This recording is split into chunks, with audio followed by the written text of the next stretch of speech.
Call to order this meeting of the Legislative Audit Commission. It is April 7th, 2025, 9 a.m.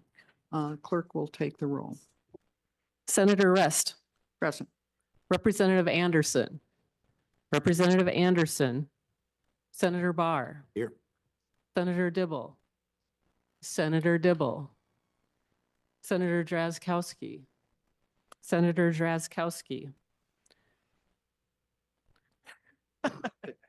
Representative Greenman. Representative Greenman. Representative Hanson. Representative Here. Hanson. Here. Oh, yep. Okay. Representative Here. Jacob. Jacob here. Senator Curran. Oh, she's gonna bring your stuff over here. Senator Curran. Representative Lee. Representative Lee. Representative Quam. Present. That completes, or, oops, sorry, Senator Zhang. Senator Zhang. That completes the roll. We have 6 members present at the moment. Thank you very much. We do not have a quorum. Quorum is not necessary in order to receive a report. Today, we are going to hear from the Deputy Legislative Auditor and the Audit Director for this report on the Metropolitan Council Southwest Light Rail Transit construction. Ms. Lyson, you would identify yourself for the record. You may begin. Thank you, Madam Chair and members. For the record, my name is Lori Lyson. I'm the Deputy Legislative Auditor for the Financial Audit Division at the Office of the Legislative Auditor. Before I begin the presentation, I would like to acknowledge the auditors who worked on this audit. We have Ms. Borneman, who oversaw the audit, and then our auditors, Tyler Billig, Kelly Lair, Alec Mickelson, and Dylan Harris.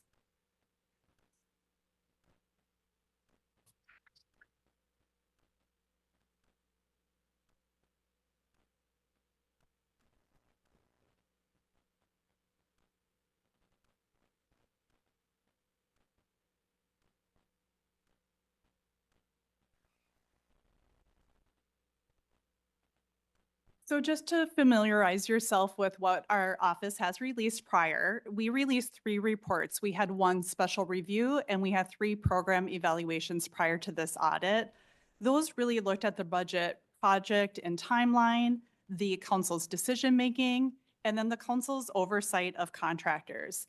And in comparison, this audit is really focused on specific Southwest Light Rail construction activities as overseen by the Metropolitan Council and then performed by the civil construction contractor, Lunda CS McCrossan, which I'll refer to as Lunda McCrossan going forward, and then their subcontractors and suppliers. So the original contract amount between the council and Lunda McCrossan was approximately $8 million. And as of March 31st of 2023, the Metropolitan Council executed about 630 change orders, which totaled approximately $228 million as of March 31st. So this brought the total contract amount to just over $1 billion. Then Lunda McCrossan will also receive up to an additional $285 million as part of a settlement agreement. And this was to address compensation for project delays and unresolved change orders. So the total contract with the settlement amount is just over $1.3 billion that will be paid to Lunda McCrossan and its suppliers and subcontractors. So we conducted this audit to determine whether the council and Lunda McCrossan complied with certain requirements for activities related to the Southwest Light Rail project. We also reviewed the adequacy of the council's controls over these areas. However, just to note here, we did not test the internal controls at Lunda McCrossan. So our audit period was January 1st of 2019 through March 31st of 2023. Our audit areas consisted of Lunda McCrossan's subcontractor and supplier activity. Specifically, we looked at prompt payments, at materials, quantifiable or unforeseen items. Example of that would be sales tax. We also looked at change orders, and we looked at the use of disadvantaged business enterprises. We also reviewed contaminated soil disposal and physical security of their laydown areas. Laydown areas here are the locations where the contractor, in this case London McCrossan, stores their materials and their equipment. So in conclusion, we found that the Metropolitan Council had instances of noncompliance and weaknesses in internal controls in the areas of change order, disadvantaged business enterprises, contaminated soils, and the monitoring over the physical security. And then in addition, we found that London McCrossan had instances of noncompliance in the areas of disadvantaged business enterprises and physical security. Our report contains 5 findings. So this first area is about change orders. So in our testing of change orders, we found that the council did not apply a consistent variance threshold or establish guidance when comparing its change order cost estimates against London McCrossan's estimates. So for the change orders we tested, we found that the council accepted a wide range of variances in estimates when approving their change orders and determining whether costs were fair and reasonable. So I'm going to walk you through a change order process once the decision has been made that a change order is needed. And I'm going to use the first row of data on this slide, which you can also find on page 15 of the report in Exhibit 5. So first, the Met Council and London McCrossan, and I should say for Met Council, it could also be their independent cost estimating consultant. And then London McCrossan are going to create cost estimates independent from each other, right? So there's going to be 2 initial estimates here. And that in the first row of this data here, that first estimate for Met Council was 37 million, and the estimate for London McCrossan was 83 million. So as you can see here, we have a variance of approximately $43 million. So then what happens next is that Met Council is going to review and compare the 2 estimates, and they may either require a revision of those estimates or they may ask for additional analysis or information. So in this scenario, Met Council revised its own estimate, and then it revised it to approximately 83 million. And as you can see here, that's really in line with what London McCrossan's estimate was. So then they need to decide on what estimate to use, and they need to determine if London McCrossan's estimate is fair and reasonable. So however, as I had mentioned before, there is no guidance to determine what is fair and reasonable. And as you can see in this walkthrough, Met Council's revised estimate is really moving substantially towards London McCrossan's estimate. So what we're recommending here is that the council develop and use either a variance threshold or provide guidance when they're comparing change order estimates against the London McCrossan estimates. So the next 2 slides, I'm going to talk about disadvantaged business enterprises. So when federal funds are used in a construction project, federal regulations require the state to use disadvantaged business enterprises. I'm going to refer to them as DBEs. They're small businesses that are owned by a socially or economically disadvantaged person, such as women or veterans. And we found 2 issues related to DBEs. This first issue relates to the monitoring over DBEs. And what we found here is that the council's policy requires periodic reviews of these DBEs. Those reviews consist of on-site visits, interviews, and then reviewing of pertinent information. The council said its practice is to monitor DBEs at least once before completing the project, with the attempt to complete visits annually. There's a federal requirement, and that requirement requires them to monitor, but it doesn't specify the frequency and how often they have to do those reviews and site visits. However, there is federal guidance here that recommends monitoring of DBEs early in the project in order to provide sufficient time to correct any issues.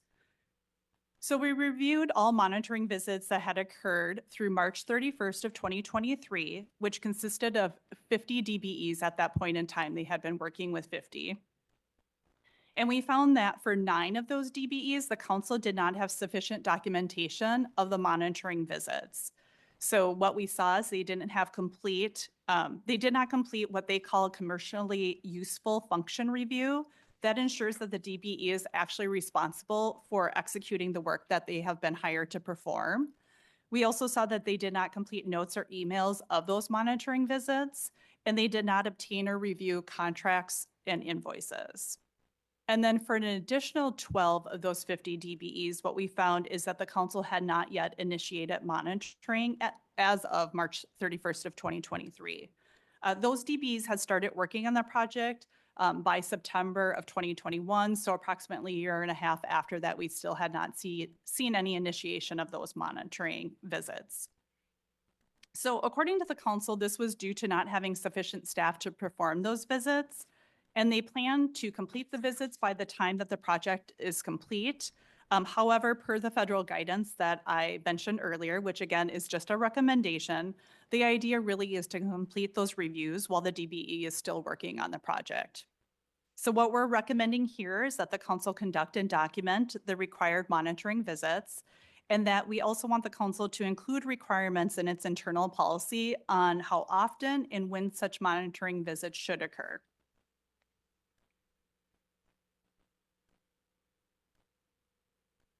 And again, this is relating to the disadvantaged business enterprises. So our second issue here is related to the DBEs, in that London-McCrossin did not accurately report the use of DBEs on the project to the council. And the council did not have adequate internal controls to detect the incorrect amounts reported. So federal requirements require the council to determine the level of DBE participation for a project based on the availability of qualified DBEs. And then per the contract between the council and London-McCrossin, the council set the DBE participation goal to 16% of the civil construction contract amount. So what we found here is for the 2 of 3 DBEs that we tested, London-McCrossin reported incorrect billing and payment amounts to the within the council's contract management system. And these amounts are the ones that are used to determine the participation rate here. So why did this occur? The report used to London-McCrossin was not cumulative, and it missed invoices. And then when the council performs a reconciliation, they're using the reported amounts with another report that is provided by London-McCrossin. However, the reconciliation is not effective because you're essentially using data that is coming from the same source. And if invoices are missing in one, invoices are going to be missing in the other one. So what we're recommending here is that London-McCrossin review its use of all DBEs to ensure that the amounts are accurately reported, and that they need to strengthen and then that council needs to strengthen their internal controls over its monitoring activities to ensure amounts being reported are accurate. So this next area is about the disposal of contaminated soils. Contaminated soils are soils that are polluted, they're contaminated, or they're hazardous. And due to their negative environmental impact, the council's contract with London-McCrossin requires contaminated soils to be removed from the project when identified. And our finding relates to the council's monitoring over the disposal of the contaminated soils, and we found issues in the approval, the excavation, and in the payments. So for the approval, we found that the council provides pre-approved forms in bulk that are blank. This means that the forms do not contain the location of the excavation or the estimated quantity of the contaminated soils. So in summary, what that means is they're signing off on blank forms that don't contain the necessary information. And then in the excavation area, what we saw is that, again, per the contract between the council and London-McCrossin, and also in the environmental consultant, this is a third-party contracted party, they have a response action plan. So in the contract and in the response action plan, it requires the environmental consultant to be present for the excavation and the hauling of the soils. However, we found that the council did not require the consultant to be present for all excavations to monitor the hauling of these soils. And in this final area, in the payment area that we tested, we reconciled contaminated soil activity to the council's payments. And what we found is the council had overpaid London-McCrossin by about $330,000 as of March 31st of 2023. So due to these issues noted in our report, in our testing, we had asked the council if it had performed reconciliations or other procedures to ensure that the soils hauled were only from contaminated areas and that the amounts in tons were accurate. However, the council was not able to provide us with any other procedures. So we have several recommendations here for the council. We want to see, we recommend that they strengthen their monitoring over the disposal, that they verify the accuracy of the amounts disposed, that they make accurate payments for the disposal, and that they reconcile, at least on a sample basis, the amounts disposed of to date to ensure that those contaminated soils are actually coming from a Southwest Light Rail project site. And then finally, verify the payments to date to ensure the payments, that the amounts paid are accurate. And this final area is in the area of physical security. So the council's contract with London McCrossin requires a variety of security measures to ensure the safety of construction staff and also to safeguard the valuable materials and equipment. So for example, London McCrossin must limit and control the access to the construction site, and that they also need to submit a security plan that is reviewed by the council for inclusion in the contract. So we based our testing on the noted security measures, which included such items as video surveillance, fencing that encloses the area, screens or barriers to obstruct views, and locked gates when not in use. And what we found is that London McCrossin did not always have physical security restrictions and safeguards in place, and that the council did not adequately monitor London McCrossin's compliance with these requirements. We found security deficiencies in all 7 of the 14 active laydown areas that we tested. So there were various causes for these deficiencies. And for instance, we were told that fencing was removed to allow construction to begin in a particular area and that fencing would then be put back up. However, we don't know the length of time that fencing was down for. So we do, excuse me, we do want to note here that London McCrossin told us that it absorbs the cost of any materials and equipment that are stolen, but that's not something that we verified as part of our testing. So here we're recommending that London McCrossin ensure that it implements and adheres to security requirements that are outlined in the contract, and that the council strengthens its monitoring procedures to ensure that London McCrossin complies with contract security requirements. This concludes our presentation. Thank you.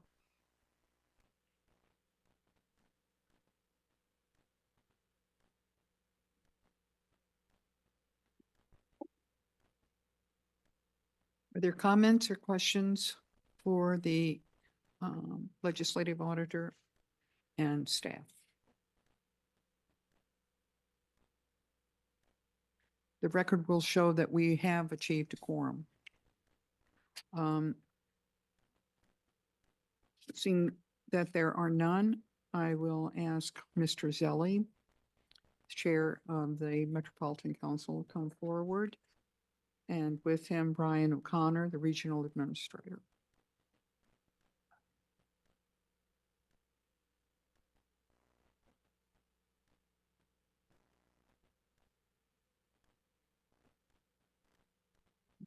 Members can certainly follow along, if you will. There is, of course, the response from the Metropolitan Council at the end of the report. And there's also a letter from London McCrossin. Welcome to the commission. Mr. Zelli, if you didn't identify yourself for the record. Thank you, Madam Chair. I'm Charlie Zelli, Chair of the Metropolitan Council, and I'm joined by Ryan O'Connor, who's our Regional Administrator. And I have a number of comments, but I really appreciate being before you today, and also the history we have with the Office of Legislative Auditor on this project. This is not new for us, but also maybe give you a context of where this project is. And then we certainly are open and available for questions.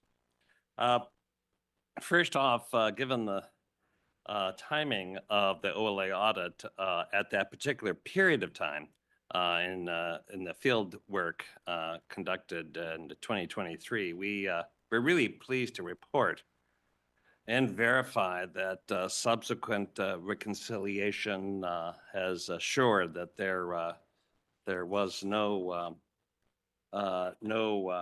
overpayments, and that we have followed all kind of regulatory and legal procedures.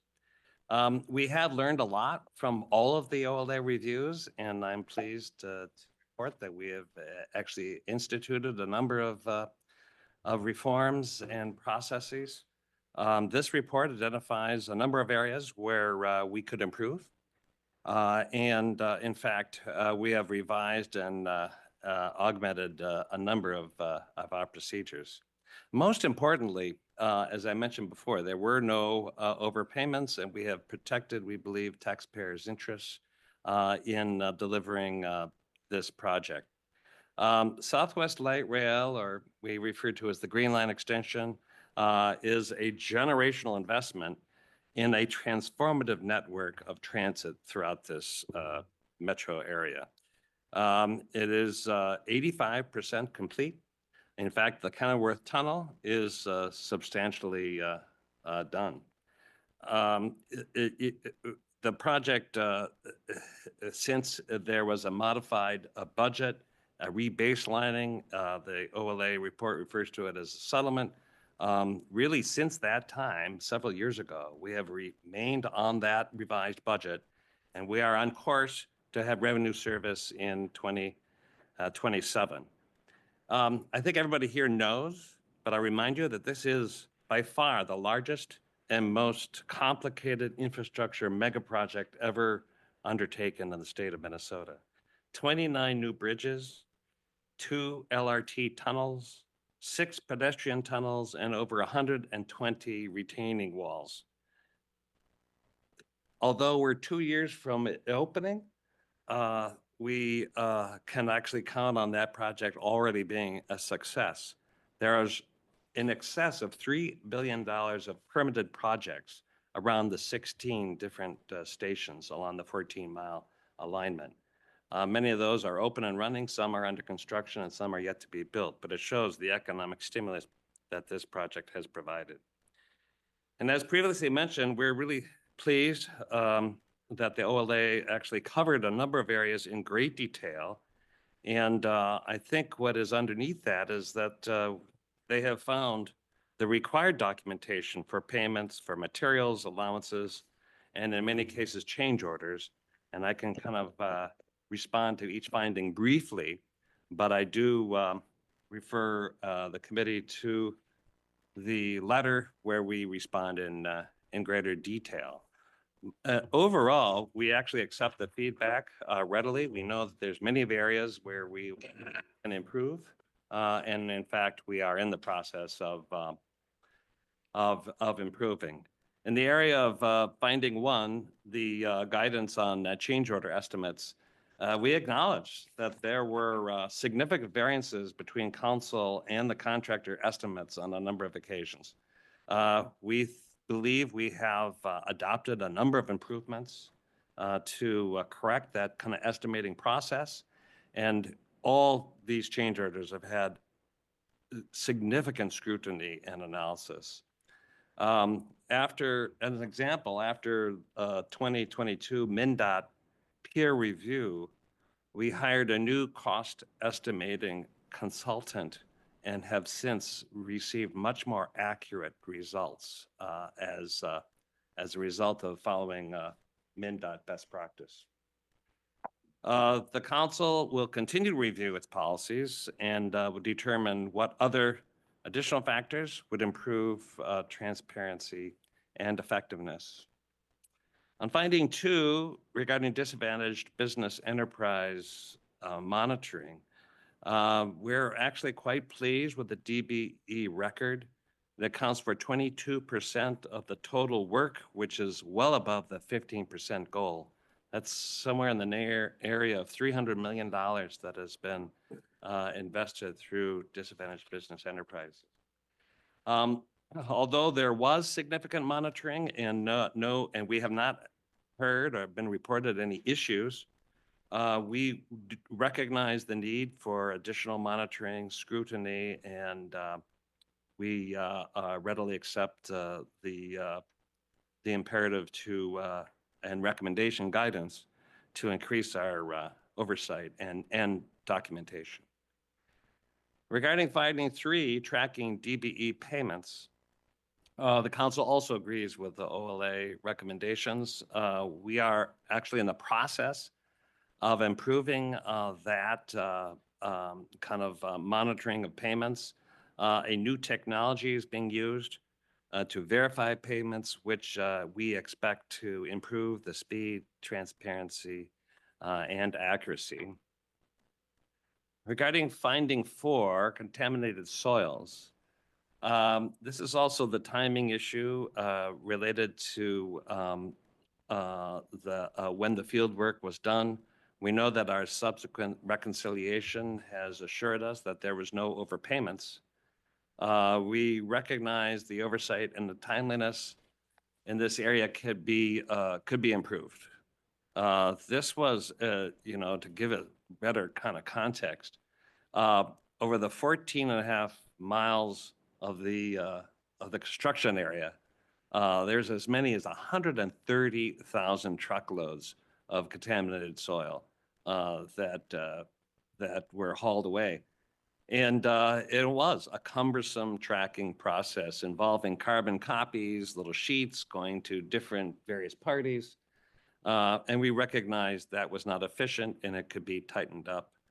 We recognize that there is an industry shift toward electronic manifests, and we are certainly recognizing the value of that. In fact, in a recent experience with our Hopkins maintenance facility, we find it much easier and more precise tracking of those contaminated loads.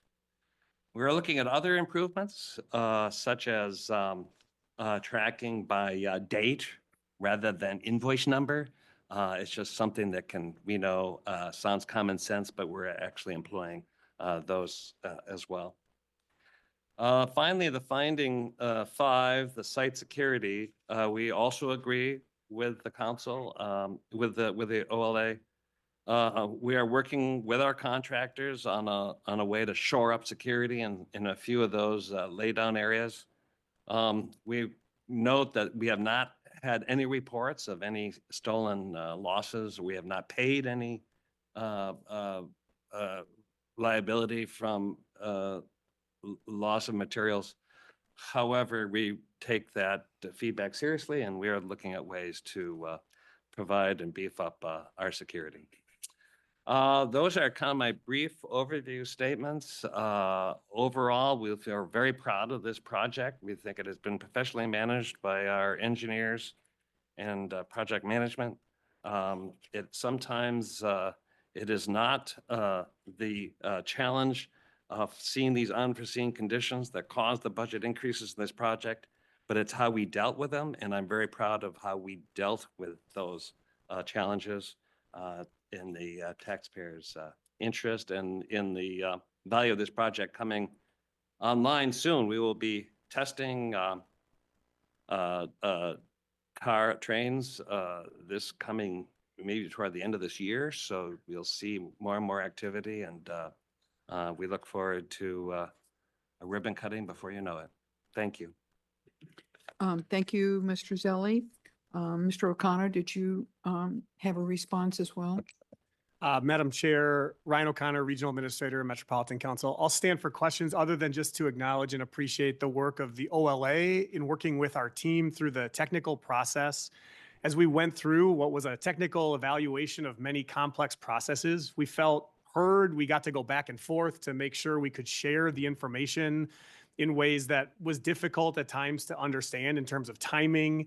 And we acknowledge that this audit took place during a point in time with a project that has continued forward since that time, which led to these challenges around reconciliation that we take seriously, and that will continue forward till the end of the project. But appreciate the work of the auditor to help us continue to improve as we go. Thank you.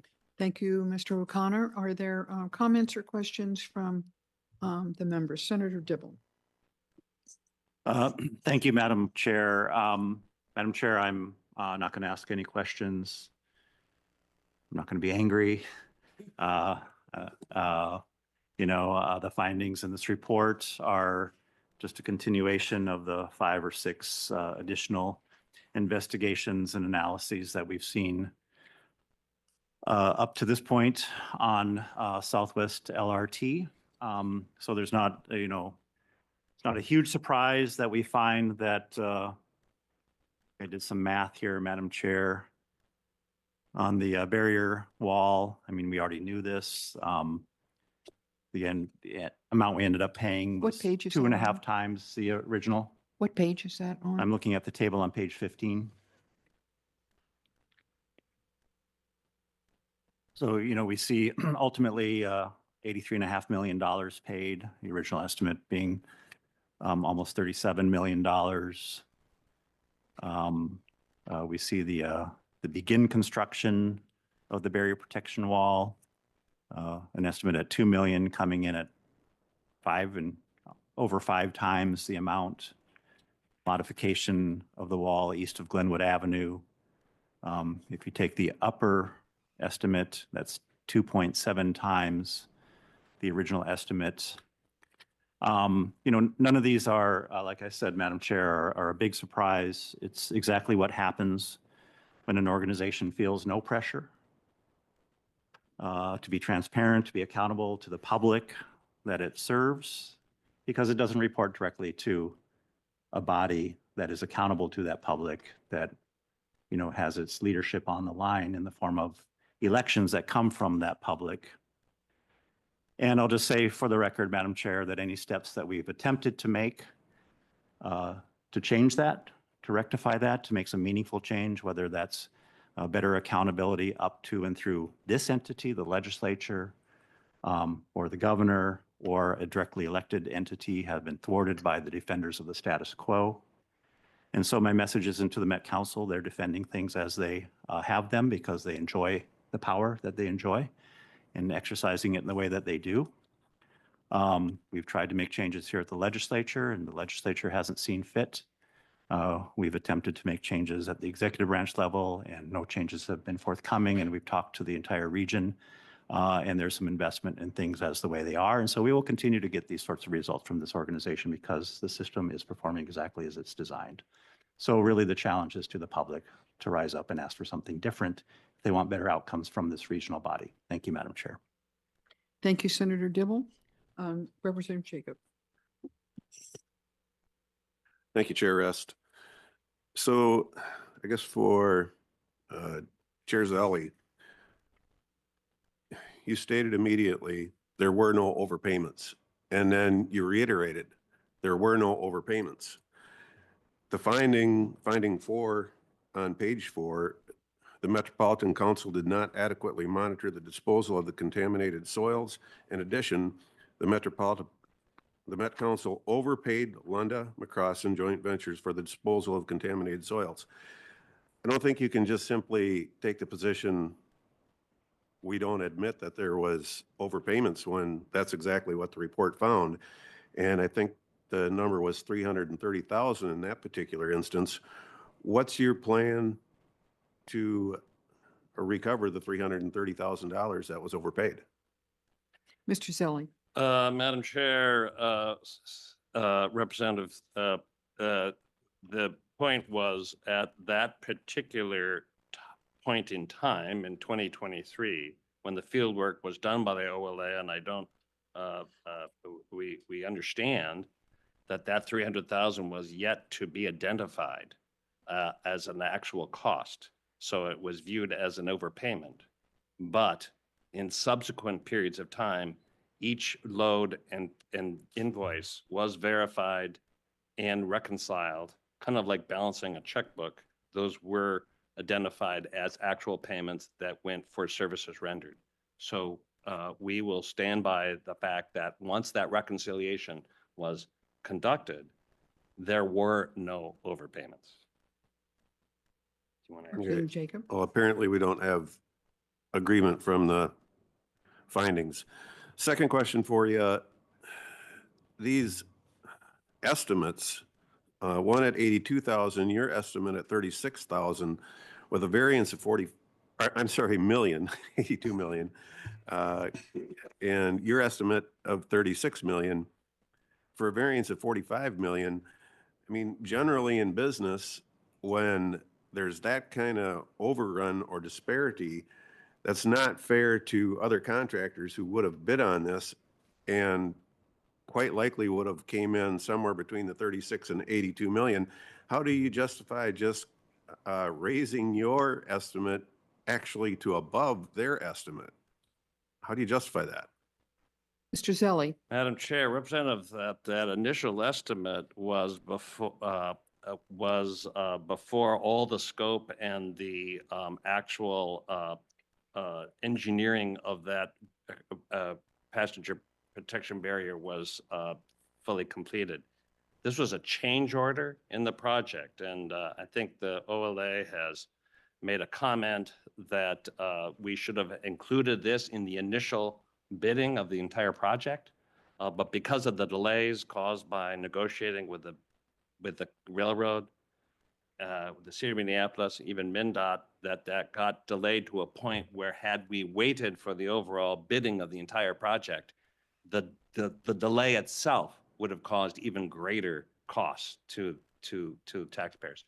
So this initial estimate didn't fully capture the full kind of scope of that project. We believe we had a much more accurate understanding once it was fully complied, and the contractor, after a thorough analysis, the contractor's costs and our own revised estimate was a much more accurate. In my years of business, I understand the importance of meeting budgets and how you have to really be able to fully understand the costs of any project. But one of the decisions was to move forward with the project and deal with this very large element with a change order. And unfortunately, those initial estimates were not really fully capturing what was all entailed in that very large project. Madam Chair, if I could add one final piece, Representative, appreciate the comments. On the piece specifically around procurement methods utilized, we agree that the methods used to procure this project at the outset would be better served using different procurement methods that have now become statutorily available to the council since the beginning of this project. And we would use different, more complex procurement methods going forward in the future to move away from a simple low bid process for some of the reasons that you cited here. Thank you. Go ahead. But I would just say, what I'm hearing is essentially a $45 million mistake and not put out for rebidding, just completely unacceptable. So. Thank you. Representative Hansen is online. He has a question. Representative Hansen. Thank you, Madam Chair. I just wanted to validate Senator Dibble's comments. He is not a lonely voice crying in the wilderness. We see that there are needs for reform and modernization with the Metropolitan Council. Having sat through several of these, there's always a rationale or an excuse. I do appreciate that the project is nearing completion, but reform is necessary, even incremental reform on how the council does business or how it's structured. And it's unfortunate, as Senator Dibble had mentioned, that those discussions seem to be, we've had task forces, we've had reports, we've had studies, we've had bills, we've had hearings, but the status quo is extremely resilient. So I just want to add my voice to his, that he is not alone. Others see it, and we need to continue to work for reform and modernization and updating to be accountable to the people of Minnesota. Thank you. Senator Drazkowski. Thank you, Madam Chair. Thank you, Chairman Zelli, not Commissioner anymore. Chairman, I'm,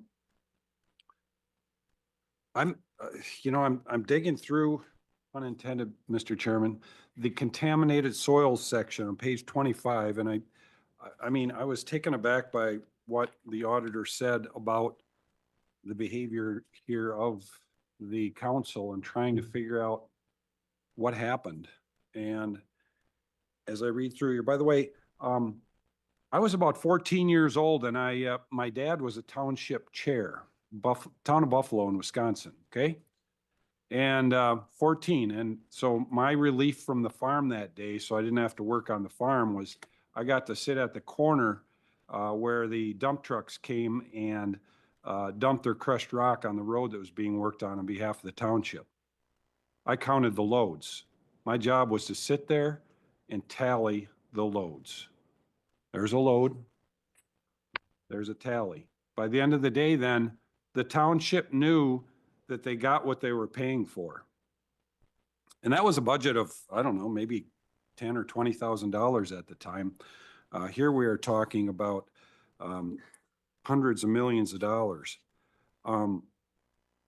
As I read this contaminated soil section, and the auditor testified that, and it's included in the report here, that you had one of your representatives actually simply sign the manifest? To simply sign the manifest, so you had a wad of approval sheets that said that these were truckloads that your person saw going out.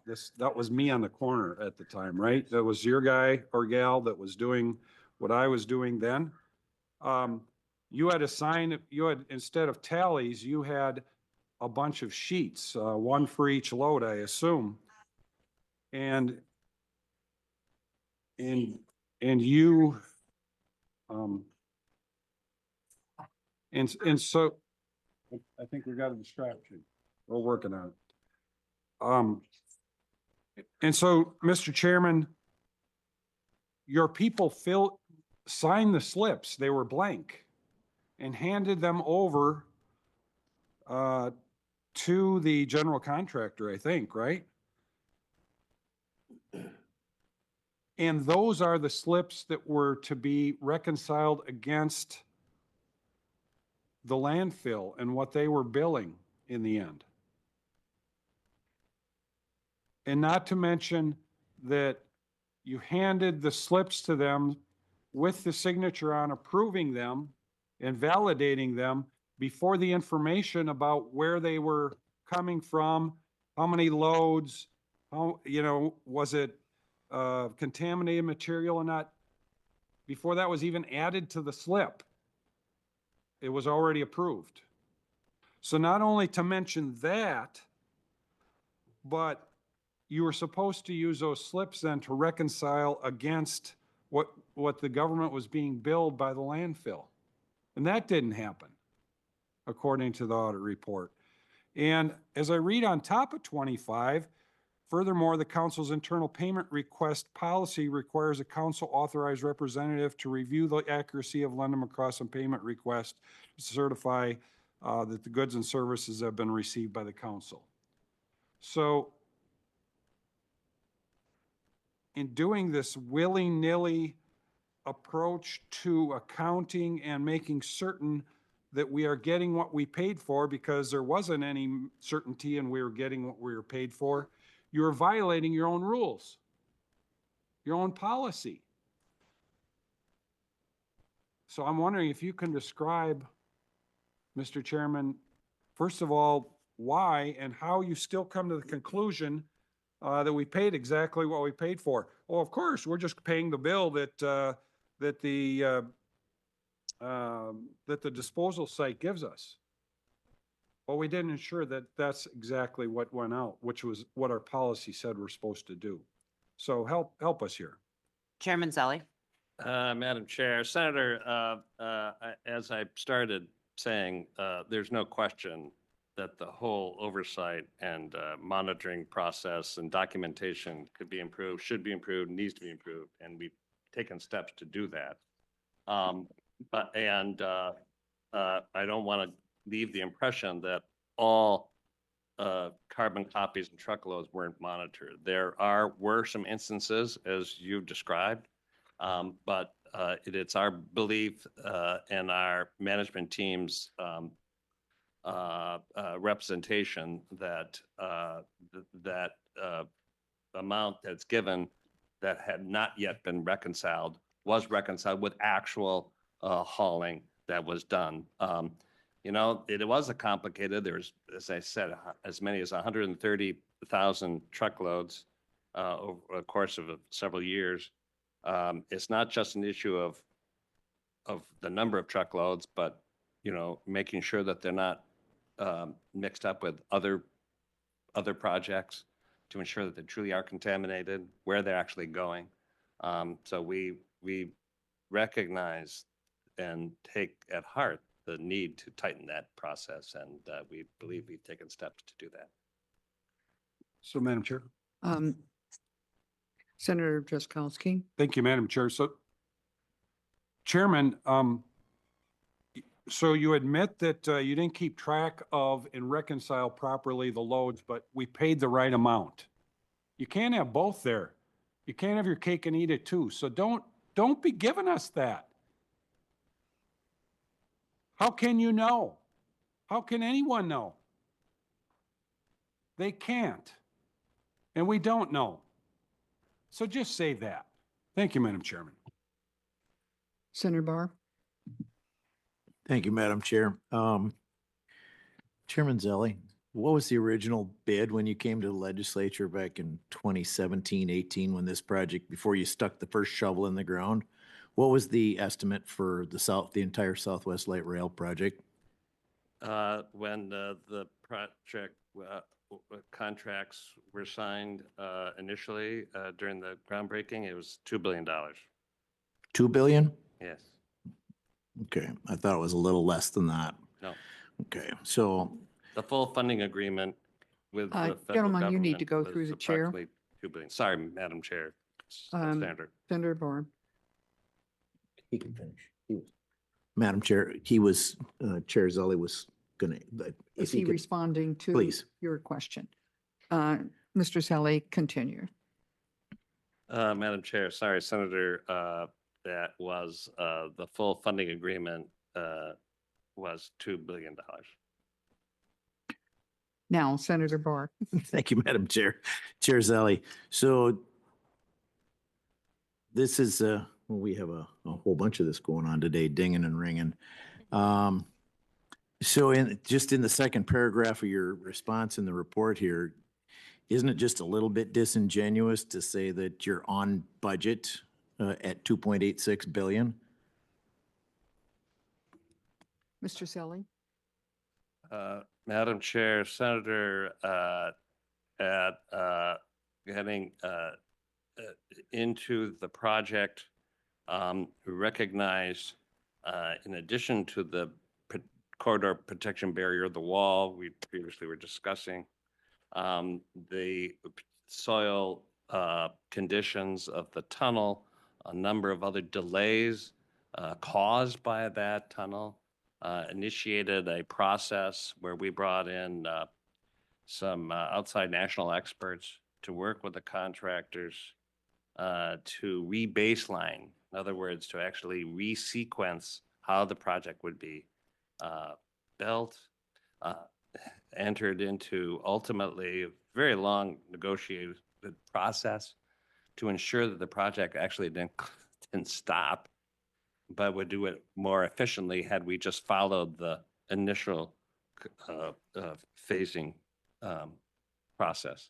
So that resulted ultimately in the $2.86 billion budget, which when I'm saying after that major correction several years ago, that it has been on course since that time, and that we have been on that 2027 service date since that time. It was not the initial expectation. When I had been asked, I will certainly say that this project was never a $2 billion project. It was under budgeted for what the true cost is. But having said that, to be less than 200 million miles per mile for a major light rail project in the United States at this time is very competitive, and we believe stands well compared to its other peer projects around the country. Senator Barr. Thank you, Madam Chair. Chair Zelli, I've been around here a while now, more than a couple of years, and I have never seen anything positive, any reports positive about the Met Council. This is your third light rail line, and all three of them have come in extremely over budget. I won't go so far as to use the L word, but it's extremely disingenuous for the Met Council to come to the legislature and on a third project say that you have missed your bid so far, and then you update it after you've gotten the approval, after it's half built, and after you've run into problems that were identified before the project started with the tunnel and the separation wall from Burlington Rail. All of that was identified before the first shovel of dirt was tossed. So I find it there's a big problem in the Met Council, the way they conduct business, spending other people's money. People went to work every day, worked hard for this, and the Met Council on all three of your light rail projects has come in so far over budget. It's like you don't care. And I want to echo Senator Dibble's comments about until we do major reform in the Met Council and how it does its business and what business it actually does and is responsible for, I don't believe this will change. So with that, thank you, Thank Madam you, Chair. Senator Barr. Representative Anderson. Thank you. I want to follow up. Well, there's a million things to follow up on because it's a disaster. So, but 130,000 truckloads. Did every one of the, you said you were using carbon copy paper for these. These are the pre-approved forms that you just hand to them and their carbon. Was there 130,000 pieces of carbon copy paper? Was it one per truckload, or how did that work? Mr. Madam Zilli? Chair, Senator, Representative Anderson, I can't speak to whether it was actual carbon per truck. That is my understanding. There might have been a number of copies from each manifest, and they would be distributed for each truck in different places. I described that to describe how complicated it is, and our challenge to simplify it and make it more accurate. Representative Anderson. You said they were carbon copies, and then, so were they carbon copy pieces of paper? And then you said later you actually started using a computer, electronics. Is that accurate? Mr. Zilli. Madam Chair, Representative, yes, I think we're finding ways to both simplify it and to make it more accurate, to stay on top in real time.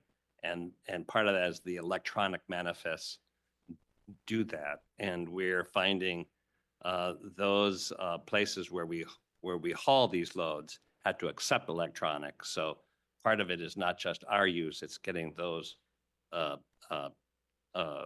landfills to be able to be kind of in tune with that. And my understanding is that is something that is the industry is moving toward. We have had good experience recently by doing that. And so we maybe in future, and certainly we're learning future projects, which, and for the record, I do not believe the first two light rail lines were over budget or late.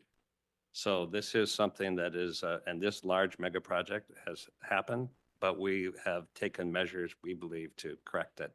And I'm more describing that carbon copy to show you how those kind of errors could occur. And so we want to stop that. Representative Anderson. Thank you. So where are those 130,000 carbon copies? Are they in a box? Are they in? Madam Chair, In a mine? Mr. I'm Zilli. I'm thinking that Mr. Zilli, I'm sorry, I'm going to remind you again to go through the chair. Madam Chair. Representative, I believe they're in a box, but I can verify and answer later where they are. I don't know.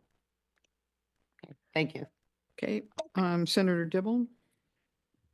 Thank you, Madam Chair. I just wanted to help answer Senator Barr's initial question, foundational question to Chair Zelli. I have a different memory of both the estimates and how the price of the cost of the project has increased. And I think it's well documented in the series of legislative audit reports and investigations and evaluations that we have in our files. First of all, the estimates prior to the full funding grant agreement was substantially less than $2 billion. I'll concede that it was around $2 billion at the time of the signing or the granting of the FFGA, but that was after we had seen substantial repeated kind of every few months increase in the estimate of the project for a variety of reasons.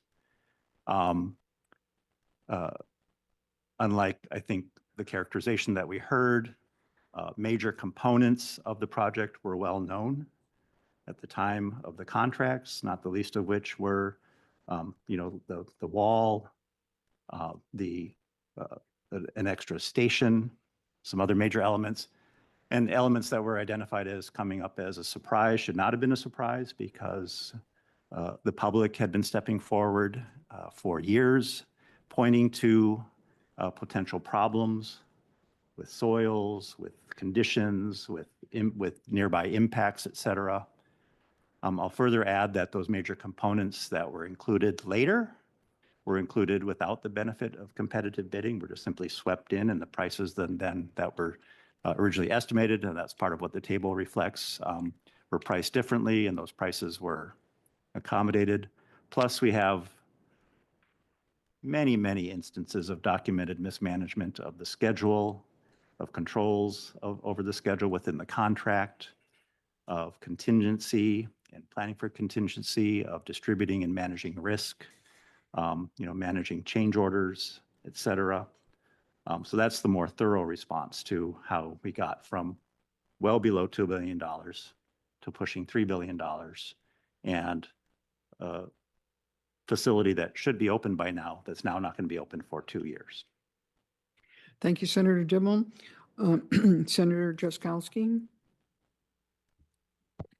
Thank you, Madam Chair. Mr. Zell, you mentioned earlier about the change orders and the really incompetence of the agency in coming up with the estimates, that you now have somebody from MnDOT who's good at this. And it mentions that on page 2 of your letter, that you got a new cost estimating consultant was hired, improving the process of preparing realistic construction estimates for the work to be performed. So that's supposed to help us think that, well, in the future, it's solved now. So this person knows what they're doing. So the person that didn't know what they were doing, do they still have a job with you? Mr. Zelli? Madam Chair, Senator, it is really essential, and we know this, but it was helpful to hear from our MnDOT partners and a peer review to really look closely at the independence of a cost consultant. The previous cost consultant was part of our design engineering firm, and we want true independence to ensure that they are actually more accurate and unbiased from any relationship with either the contractor or the design engineers. So we have a new consultant process to ensure that we are getting objective and thoughtful data. Senator Jaskowski? Madam Chair, I didn't understand what he said. So Mr. Zally, so did you have an employee or a consulting firm that was doing the cost estimation work? And the MnDOT person or people that you brought on to do the estimating work, what capacity are they in now? Are they an employee, or are you somehow consulting with MnDOT, with government?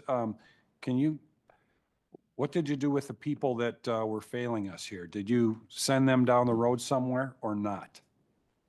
Mr. Zelli? Madam Chair, Senator, just to clarify that the MnDOT peer review was a process to understand and look at not just individuals, but how we actually manage the process. The consulting firm was replaced by another firm to do better estimating and have more objective estimating. So it isn't just a question of individuals, although yes, there is a different individual who is the lead person. Do you want to add anything? Mr. O'Connor? Thank you, Madam Chair. Senator, thank you for the question. AECom was the original independent cost estimator. They no longer are the independent cost estimator on the project. After working with MnDOT, per the letter as you described, HNTB became the independent cost estimator as a part of this project. We've had better results on the project since that change. Thank you. Thank you, Madam Chair. Senator Coran? Thank you, Madam Chair. And Chair Zelli, I too was not surprised.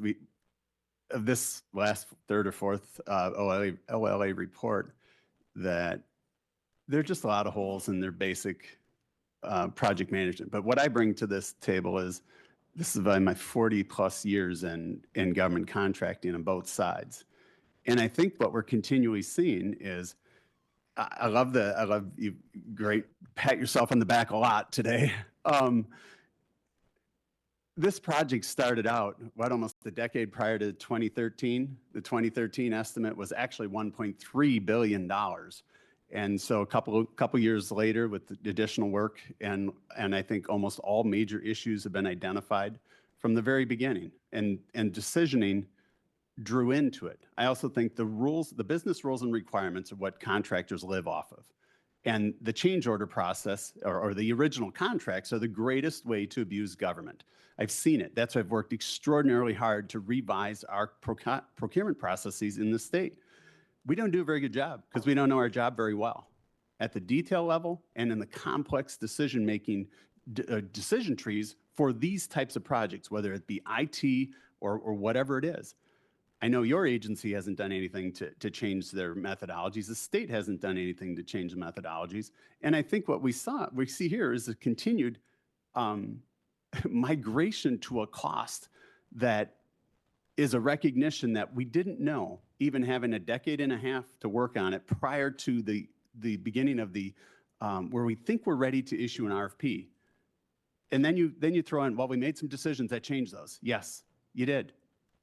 But you make them without any regard to the citizens of Minnesota. Right? It should have been opened a year ago. What I still don't have any comfort in is that you guys actually have hired the best and the brightest. I think everybody is likely still employed that started on this project, and the key decision makers are still employed. You lean on MnDOT, for which you had a little bit of experience with, I believe. And it's probably where the project should reside. I don't think the citizens of Minnesota have comfort enough to allow, if they had a choice, to allow Met Council to take on another rail project or continue the ones you've already started. There has been nothing that's comforting in the report or your actions or your acknowledgement that this migration from a project that was $1.3 billion, now almost $3 billion, and to say, wow, we got great value. In fact, we're gonna compare ourselves to other ineffective government to justify our success on a cost per mile. These numbers are beyond comprehension for the average citizen. If we have this many concerns to the original construction of it, I have grave concerns about the cost. Every single one of these projects has a massive cost in ongoing maintenance upgrades, and what is still yet to be identified when this thing starts rolling. And there's no budget to rebuild this, continue to rebuild the existing infrastructure. It likely won't meet your estimated utilization goals, since almost 2 generations of people have been born since this project has started, and there's been massive transformation in the workforce. I don't have any comfort. I'd love for one of you guys, a chair, a commissioner, somebody to come to the table and say, how do we do it differently? and it's actually retraining the entire workforce, for which no one has done. Until we do that, we're going to see all these, we'll justify it and feel better, an IT project, bridge project. You look at your description of how you went about every change order. Everybody was in the room is what you described. Yet our estimates were way off. So either we didn't know the needs, because you are the agency who determines the exact requirements for each of these change orders. Every single one of them. You can't blame it on anybody else. You can blame it on a consultant. They work for you. You are the decision maker. And yet these great differences continue to go. We always land on the other side because I think the contractors at the end of the day profit off of, and I'm not going after McCrossin or anybody, but they can profit off of the lack of knowledge of the decision-making process and the ability to articulate the business need in every facet. And so you then have no basis to go back and to counter their arguments in any meaningful way, and you're always going to end up near where they've determined that cost. So with that, I think Senator Dibble and I, we all would like to see the projects probably be removed politically from Met Council, put them back in MnDOT, and because I do know they do peer review, so I give them credit for that, and they actually take their advice. It's ironic that now the only reason you're doing it is because on your third rail project is because of the pressure that these reports are brought to you, and that's why we're here today. So I would hope we will all gather to have more legislative strength. Maybe the executive body at some point would step in and stop this, but I don't think they intend to today. So thank you, Madam Chair. Thank you, Senator Correa. Madam Chair. And And Senator, I take your comments at heart. I want you to know, and those of the committee, that we're here to fairly represent the condition of both the project and how we are actually admitting, acknowledging the faults and the areas that need to be addressed. As an example, not just with OLA oversight, but just our own peer reviews and conversations, we have dramatically changed the form of our contracting for future projects. We're definitely in a process of continuous improvement. So it's really important for you as a legislator and others to understand with greater specificity our commitment to prudence, to the integrity of the project, to the effectiveness, and that does with continuous changes. So I'll be the first to admit the areas and acknowledge the recommendations from the OLA, which were given in good faith, and we acknowledge them and actually respond to them with changes. We have done every step of the way. The initial, and it wasn't initial, but the $1.3 billion estimate was before there was actual contract signed, because that was probably before the co-location with a freight rail, which substantially changed the scope and the process and the cost of the project. So there were different costs along the way that were, but it was a different project. And it was not Met Council's first choice to have co-location with a freight rail, but that's what happened. So I'm happy, and I know that over time we can continue to both receive feedback, make those changes, make additional improvements. But I think actually the form of our contracting, our procurement policies, is a great example of how we have learned and continue to find our best steps toward prudence. Senator Correa. Madam Chair and Chair Zelli, you do an amazing job at redefining the problem for which Met Council has owned since day one. And so as you define it, well, you know, the 1.3 billion was prior to you making more additional decisions and changing the scope of the project. Yes, it's very different. Kind of my very point. The business community or the contracting community can always count on you changing your mind. And because there's no cost pressures to keep the containment or containment, because you've got an unlimited pool of money. But for you to describe it as if Met Council didn't have any role in it, the 10 years prior to 2013, when this project had a 1.3 estimate, years and years. And I think at that point, I think the number was Met Council had spent some $140 million. Hadn't even got to the point where you're ready to issue an RFP. That came 5 years later. You own the entire process. I know you weren't there. Met Council did. owned the entire process from day one, all the alternative routes in the decision-making process, all of those things. So you've owned every one of them, and to continually redefine it and say, well, but we're better now. It's those decisions without regard to the cost containment or even achieving a goal, and the citizens keep paying for it. And that's what citizens are tired of. That's what we are tired of at the legislature, and the constant redefinition of what the problem is, for which you've owned since day one in Met Council. So I would like to believe that things will change. I just don't. Mr. Zelli, we'll allow you the last word, if you will, if you have a final comment. Thank you, Madam Chair and committee members. I know we have much to acknowledge, and we continue to seek continuing to improve. I do believe that our ability to manage a very difficult, complicated, large project to completion was not easy, but certainly we have learned through this process that we're already bringing to bear on our other transit ways that we're engaged with. So I appreciate the OLA's review, its scrutiny, working with our staff. I feel very good about that relationship and our learnings, and we continue to seek ways to improve. Thank you. Thank you, Mr. Zelli, Mr. O'Connell, for giving us your time this morning to respond to the members' questions and criticisms. We appreciate the time that you spend with us. We'd like to thank Ms. Lyson and her staff for the report. I will also, I think all of us have, before we adjourn, we've been sent out the survey of legislators. I think all of us have gotten extra copies to distribute to our colleagues. Would encourage you to get them in quickly. They have asked, the OLA has asked that they be returned by tomorrow. So please encourage your colleagues to respond. I don't believe there's any further business. Legislative Audit Commission is adjourned.